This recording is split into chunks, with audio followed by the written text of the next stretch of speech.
Hello guys, welcome to my mini vlog. আজকে ছিল আমার দুপুরবেলার দিকে and sem exam day 1 fifth সেমিস্টারে।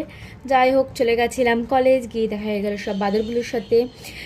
তারপরে এই যে দেখতেই পাচ্ছ, সব থেকে বড় বাদর আমাদের ক্লাসের আমার পেছনে বসতো আগে, এখন হঠাৎ করে সামনের বেঞ্চে চলে এসেছে বলে ভালো করেই লিখে যাচ্ছে বেঞ্চে। যাই হোক, এক্সাম শেষের পরে দেখা হয়ে গেছিলো আবার এই অপদার্থ মেয়েটার সাথে। তারপর চলেছিলাম বাড়ি, বেশি ব্লগ করা হয়নি। নেক্সট দিন গেছিলাম আমরা এক জায়গায়, অনেক আমার মামারা এসেছিলো। তো কোথায় গেছিলাম একটু পরে দেখতেই পারবে।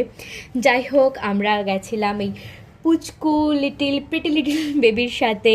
এই প্রিটি লিটিল বেবিটা আমাকে বিশাল জ্বালিয়েছে। যাই হোক, খুব ভালো বাচ্চা। আমরা গেছিলাম দক্ষিণেশ্বরে।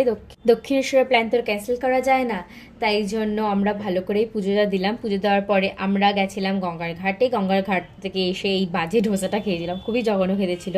যাই হোক, নেক্সট আমরা বেরিয়ে গেছিলাম ভিক্টোরিয়া মেমোরিয়ালের জন্য। আমি ভেতরে আর যাইনি, সবাই গেছিলো। আমি এখানে লেকের পাশে বসেছিলাম, রোদ পোয়াচ্ছিলাম, ঠান্ডার সময় ছিল। খুব ঠান্ডা না পড়লেও বেশ ভালোই লাগছিল ওয়েদারটা।